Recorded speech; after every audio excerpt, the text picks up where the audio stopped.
Well, hello folks, it's Glenn again.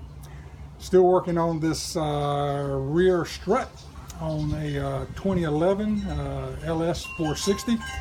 So I thought I'd tell you what I've learned, because the other videos don't show you how to do this. But anyway, here we go. Let me show you what I got. Of course, that's my strut. That's a brand new one. I've already got stuck in there.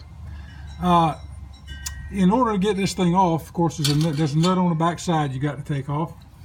Back on the back, you take that off, and then you can take then you loosen it up. Take all three screws loose at the top, or loose. You don't have to take them all the way off, but they got to be all the way to the end of the studs, the very end of the studs, the three screws at the top of the thing. And then you can take a drift, and you can actually knock this thing. You can knock it off and just push it back out of the way. In order to do that, though, there's a link here for your sway bar, and you'll notice that well, Lord, my sway bar link is off now. Sorry about the video.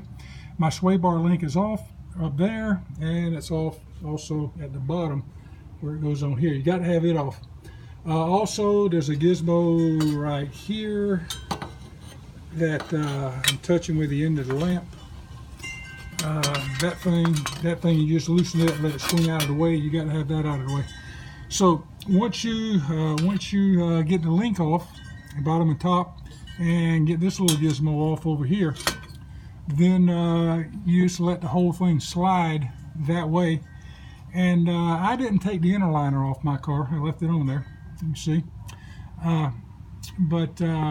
I took mine, and I actually, after I dropped it down a little bit, I could actually screw the spring out through the inner liner to the point it would drop down. Once it drops down, you can take and swing the bottom here over towards the center of the car, and it'll drop down further. And once you do that, you can pull the thing out. You can barely get it out, but boy, it comes.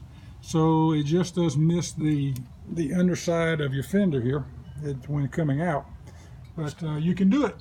And then when you put it back in, you're going to find out that you need to hold down the